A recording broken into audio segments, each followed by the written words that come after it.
আজকে পুরীতে ছিল আমাদের সেকেন্ড ডে। তো সকাল সকাল সবাই আমরা ফ্রেশ হয়ে ব্রেকফাস্টও করে নিয়েছিলাম, কারণ আজকে আমরা সমুদ্রে যাবই। যতই গরম পড়ুক না কেন, পুরী এসছি আর সমুদ্রে যাব না তা তো হয় না। তো আমরা সবাই মিলে বেরিয়ে পড়েছিলাম আমাদের গ্রুপটা।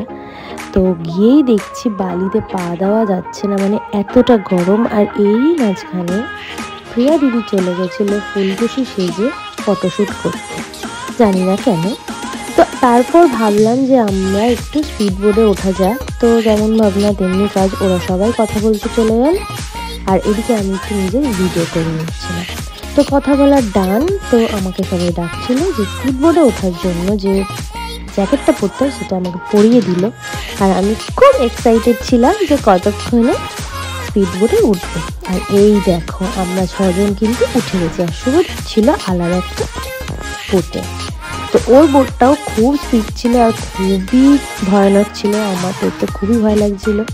বাট আমার কিন্তু এখানে খুব ফান লেগেছে, খুব মজা করেছি। আর এই দেখো শুভদীপ বলতে বলতে চলে এলো। ভয় পাচ্ছিল তো শুধু প্রিয়া দিদি, আমরা কিন্তু বেশ মজা করেছি। সমুদ্রের মিডল অবধি নিয়ে চলে গেছিলো আর এত সুন্দর ভিউটা লাগছিল, কিছু বলার নেই।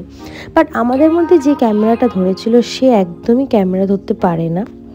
তো আমাদেরই এক দাদা ক্যামেরাটা একদমই বাজে ধরেছিল। আর এই দেখো সৌদীপকে কি স্পিডে নিয়ে যাচ্ছে, মানে যে না যাবে এটা সে বুঝতে পারবে না। মানে অসম্ভব সুন্দর একটা রাইড করেছিলাম। তো বেশিক্ষণের জন্য ছিল না, ওটা হার্ডলি 12 মিনিটস। তো তারপর আমরা সবাই চলে এসেছিলাম আর এসে হোটেলে চলে গেছিলাম ফ্রেশ হয়ে।